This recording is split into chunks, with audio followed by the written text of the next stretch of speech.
अभी हम खगौल के न्यू कॉलोनी में मौजूद हैं। यहाँ पर आप देखिए किस तरह से जल जमाव के चलते जो जनजीवन है वो अस्त व्यस्त हो गया है। यहाँ पर जितने क्वार्टर्स हैं ये रेलवे के क्वार्टर्स हैं और यहाँ पर किस तरह से क्वार्टर के अंदर पानी जो है वो घुसा हुआ है। आप देखिए तस्वीर, सभी जो क्वार्टर है वो जलमग्न है, चारों तरफ पानी ही पानी है और लगातार पटना में हो रही बारिश के चलते जिस तरह के हालात बने हैं वो तस्वीर आप देखिए कि किस तरह से सभी घरों में पानी है। लोग ताला लगाकर, ताला बंद करके घरों से बाहर चले गए हैं क्योंकि इन लोगों का घर है उसके अंदर तक पानी जो है वो घुसा हुआ है। तो ऐसे में यहाँ पर रहना मुश्किल था। ऐसे में ये तमाम लोग अपना घर बार छोड़ के यहाँ से पलायन कर चुके हैं। आप देखिए ये एक क्वार्टर है, CS सिंह करके इनका नाम है जिनका ये क्वार्टर है और देखिए ताला बंद है। यहाँ पर मेन डोर पर ताला लगा दिया गया है। यहाँ भी देखिए, एक बार हम अंदर भी चलते हैं। आप देखिए यहाँ पर किस तरह से जो पानी है वो पूरी तरह से इस क्वार्टर में भर गया है। चारों तरफ पानी ही पानी है। अंदर घर के गेट के पास भी आप देखिए अंदर तक पानी यहाँ पर घुसा हुआ है और किस तरह से हालात है इस पूरे क्वार्टर का। जो रेलवे का ये पूरा क्वार्टर है वो किस तरह से पानियों से घिरा हुआ है। लोग अब कोई यहाँ पर नहीं है। कई घर है यहाँ पर, कई क्वार्टर्स है, लेकिन यहाँ पर एक भी क्वार्टर में आपको कोई शख्स नहीं दिखेगा। देखिए किस तरह से यहाँ पर पानी घर के अंदर घुसा हुआ है। काफ़ी रिहायशी इलाका है ये, आसपास बहुत सारे बिल्डिंग्स हैं, बहुत से लोग यहाँ पर रहते हैं और इस जगह पर इस तरह के हालात हैं। ये अपने आप में बड़ा सवाल उठाता है कि किस तरह से जल जमाव से मुक्ति दिलाने में पूरा जो प्रशासन है, पूरी जो सरकार है वो किस तरह से विफल है। आप देखिए घरों में किस तरह से पानी लगा हुआ है। सारा सामान निकाल लिया है इन्होंने क्योंकि पानी में अगर सामान रहेगा तो वो खराब हो जाएगा। तो नीचे जितना सामान था उसको शिफ्ट कर दिया है और घर में ताला बंद करके, ये देखिए यहाँ पर ताला जो है वो घर में यहाँ लटक रहा है। घर में ताला बंद करके लोग अब होटलों में और कहीं कहीं जाकर रह रहे हैं। चारों तरफ यही नज़ारा है। पूरा क्वार्टर देखिए किस तरह से पानी से भरा हुआ है और सिर्फ एक क्वार्टर नहीं, सामने भी एक क्वार्टर है, उसकी भी तस्वीर दिखाइए। किस तरह से पानी जो है वो घुटनों तक क्वार्टर के अंदर पानी घुसा हुआ है। यानी कि किसी का रहना यहाँ पर मुश्किल है।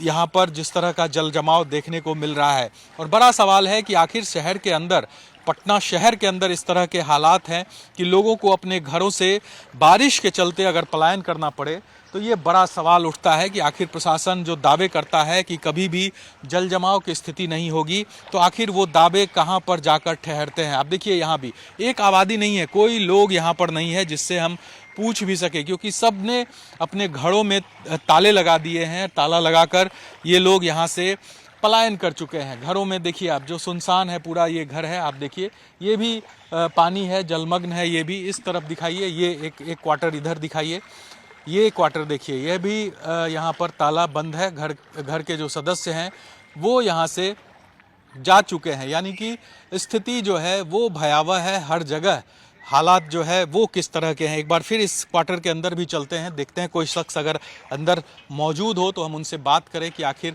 कितनी परेशानी हो रही है। लेकिन आप देखिए किस तरह से इस पूरे इलाके में आप जहाँ भी जाएंगे इसी तरह से जल जमाव जो है वो घरों में, घरों के अंदर तक देखने को मिलेगा और लोग जो है वो अपना अपना घर बार छोड़कर, क्वार्टर छोड़कर, ये देखिए ये क्वार्टर नंबर 320 CD है।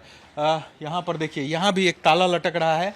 घर में कोई नहीं है क्योंकि पानी जो है वो घर के अंदर है। देखिए घर में अंदर तक आपको पानी दिखेगा। रूम में जितने भी कमरे हैं, जो सामान है लोग ऊपर उठाकर रख दिया गया है, सामान को ऊपर रखा है ताकि पानी के कारण खराब ना हो सामान। और अब चूंकि यहाँ पर रहना मुश्किल है, एक फ्लोर का ही ये पूरा क्वार्टर है, तो ऐसे में लोग अब यहाँ से पलायन कर चुके हैं। तो ये तस्वीर पटना शहर की है, खगौल की है, जहाँ पर लाख दावे प्रशासन की तरफ से होते हैं, जल जमाव से मुक्ति दिलाने की बात होती है और दूसरी तरफ इस तरह की तस्वीर यहाँ पर देखने को मिलती है जहाँ जल जमाव के चलते लोग अपना घर बार छोड़कर पलायन करें। तो ये बड़ा सवाल उठता है, अगर बाढ़ ग्रस्त इलाके से पलायन होता है तो ये समझ में आता है बाढ़ की स्थिति को देखते हुए। लेकिन जब शहर के पास इस तरह के हालात बन रहे हैं, शहर के बीचों बीच इस तरह से जल जमाव के चलते लोग अपना घर बार छोड़कर घरों में ताला लगाकर जा रहे हैं, तो बड़ा सवाल पटना प्रशासन, नगर निगम, तमाम जो व्यवस्थाएं हैं उस पर उठती है कि आखिर ये पूरा प्रशासन कहाँ सो रहा है। जल जमाव के चलते यहाँ पर जितने भी लोग रहते हैं, जो क्वार्टर्स आपको मैंने दिखाया है, सभी लोग यहाँ से पलायन कर चुके हैं। कुछ यहाँ के स्थानीय लोग हैं और साथ ही साथ यहाँ के वार्ड पार्षद भी हमारे साथ मौजूद है। हम एक बार पहले स्थानीय लोगों से बात करें। आप लोग यही रहते हैं? जी, यहीं पे रहते हैं हम लोग। इतनी दिक्कत आ रही है? इतनी दिक्कत आ रही है कि उसका वर्णन नहीं किया जा सकता है। और हम लोग इतने माने कि ये हो गए कि अजीज हो के अपने परिवार को दूसरी जगह शिफ्ट किए हैं। और जो लोग, बहुत लोग यहाँ से कल करीब 20 गाड़ी प्लान कर 20 गाड़ी निकला होगा यहाँ से, हमारे मोहल्ला से। सब प्लान कर गए, सब रोते हुए निकले और बोले कि नहीं अब यहाँ नहीं रहेंगे। अब सारा सामान वगैरह सामान लेके भी निकल गए सब। अब नहीं रहने, हमको क्वार्टर में रहने से फायदा नहीं है। हमको रेल सरकार से अपना ले लेंगे HRA, मैं बाहर रहूंगा। मतलब अब यहाँ लौटेंगे ही नहीं? लौटेंगे नहीं कहेंगे, वो तो कल के कह के गए हैं कल। अब आगे क्या करेंगे मैं तो नहीं जान सकता। तो यहाँ पर जो रेलवे प्रशासन है उसके तरफ से कोई व्यवस्था आप लोगों के लिए नहीं किया गया? रेल प्रशासन की है, अपने जानते तक की है, लेकिन ये व्यवस्था बार बार क्यों उत्पन्न होती है? इसकी व्यवस्था पहले पुनः कर लेते ना। जानते हैं फ्लड आने वाली है, हमारे स्टेट गवर्नमेंट कितना फ्लड की तैयारी करके रखे हुए हैं, पंप लगाए हुए हैं। रेल प्रशासन भी जानते हैं कि हाँ यहाँ आती है, पानी रुका बहाव नहीं है, पहले से तैयारी रखते हैं। सभी घरों में ताले लटक रहे हैं? सभी घर में ताले, मैक्सिमम घर में अभी लोग खाना बंटवा के आ रहे हैं। सभी घर में, मैक्सिमम घर में ताला मिला है हम लोग को। 50 घर में से करीब 25 घर में ताला मिला है हम लोग को। सब कोई प्लान कर गए हैं। अब गए हैं, परमानेंट गए हैं या टेम्पोररी गए हैं, ये नहीं मैं बोल सकता हूँ। तो देखिए, ये स्थानीय है, ये भी यहीं पर रहते हैं और किस तरह से परेशान है। लोग यहाँ से पलायन कर चुके हैं, तमाम घरों में ताले लगे हुए हैं। यहाँ वार्ड पार्षद हैं, क्या व्यवस्था हो रहा है? क्योंकि पानी तो बहुत ज़्यादा है, हम लोग देख रहे हैं सभी क्वार्टर के अंदर पानी है यहाँ। देखिए, वाटर जो है, बरसात का पानी जमा हुआ है, कुछ नहर का भी प्रवाह से आया है, कुछ आपका पास के गाँव से भी आया है। अगर इसको बाउंड्री वाल को मजबूत किया जाए, चारों तरफ से बाउंड्री कंप्लीट किया जाए, जहाँ तहाँ बाउंड्री टूटा हुआ है तो वो पानी उधर से गांव का पानी भी इसमें इंटर कर जा रहा है। यहाँ से निकासी कोई प्रॉपर व्यवस्था है नहीं, क्योंकि नहर का लेवल भी हाई था। और हम लोगों ने गाड़ी लगवा के, नगर परिषद के माध्यम से गाड़ी लगवा के पानी निकालने का व्यवस्था किया था, लेकिन संभव नहीं था। जब तक वाटर लेवल जब डाउन हुआ नहर का, तब जाके पानी जो है निकलना शुरू हुआ तेज़ी से।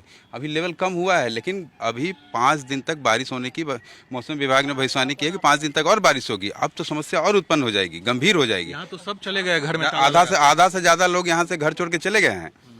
अब देखिए, बारिश खत्म, मौसम ठीक होगा तो लोग आएंगे, तो आ भी सकते हैं, नहीं भी आ सकते, अब कहना मुश्किल है। रेल प्रशासन के पास इसकी कोई प्रॉपर मतलब पहले से कोई तैयारी है नहीं।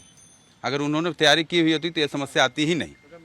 इसलिए रेल वालों से आग्रह करेंगे कि कम से कम आपके पास इतना सारा साधन है, आपके पास बड़े बड़े इंजीनियर हैं, कम से कम ऐसी व्यवस्था कराइए कि बाहर का पानी अंदर न घुसे, समझे ना। हमारा पानी आसानी से निकल जाए, लोगों को समस्या ना हो।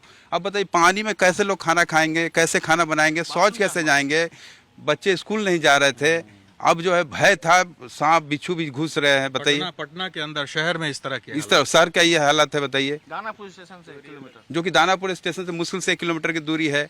ये क्षेत्र नगर परिषद खोल के अंतर्गत है, लेकिन रेल प्रशासन सारी व्यवस्था देखती है। कम से कम उनको एक्टिव होना चाहिए। उन लोगों को ऐसी व्यवस्था करनी चाहिए कि आसानी से पानी आए, आसानी से निकल जाए। चोरी भी हो जाता होगा? चोरी तो बहुत होती थी, समझ गए ना। अभी ताला लगा हुआ है, अब उसकी व्यवस्था, अब क्या बोले, सुरक्षा। अब तो कल पता चलेगा किसके घर में चोरी हुआ है, नहीं हुआ है। वो आज पता नहीं चलेगा, कल पता चलेगा। जो लोग आएंगे लौटेंगे है नहीं, सबके घर में सामान तो ऐसे ही हाँ, है। सामान तो इसी तरह, पहले जान बचाएंगे ना। जान बचाने के बाद अपना गए हैं, अब आएंगे लौट के। स्थिति जब सामान्य होगी तो आएंगे ही, अपना सामान लेंगे, घर में लॉक कर जो भी करना हो करेंगे, तब पता चले कि हाँ हमारे घर में चोरी हुई है, मेरे घर में। हम तो DRM साहब से हाथ जोड़कर निवेदन करते हैं कि भैया आप कुछ ऐसी व्यवस्था कराइए कि आपका भी नाम हो, हमारा भी नाम हो और लोगों की रक्षा भी हो जाए। बिल्कुल, रेलवे की जिम्मेदारी है, चूंकि उन्हीं का ये पूरा क्वार्टर है। तो ऐसे में किस तरह से हालात है, लोग परेशान होकर यहाँ से पलायन कर रहे हैं। और सोचिए, कोई देखने वाला नहीं है। अभी दिन के वक्त में जब इस इलाके में सुनसान ये पूरा इलाका है, तो रात के वक्त यहाँ पर चोरी, तमाम तरह की चीज़ें, क्योंकि घर में सामान उसी तरह रखा हुआ है, लोग सिर्फ अपने आप यहाँ से निकल गए। तो सुरक्षा के नाम पर भी एक बड़ा सवाल है। और लगातार जिस तरह से प्रशासन, जो रेलवे प्रशासन है, उसके तरफ से भी कोताही बरती गई, साथ ही साथ पानी निकालने का कोई बंदोबस्त यहाँ पर देखने को नहीं मिल रहा है। और यही वजह है कि हालात इस तरह खराब हो चुके हैं कि लोग अपने घर बार को छोड़कर यहाँ से पलायन कर रहे हैं। और जो लोग हैं, जो परेशान लोग हैं, उनको ये भी डर सता रहा है कि अब वो घर छोड़कर तो चले गए हैं, अब उनके घर का जो सामान है वो भी सुरक्षित नहीं है। कैमरा पर्सन मुस्तफा के साथ साकिब कुमार, टाइम्स नाउ भारत, खगौल, पटना।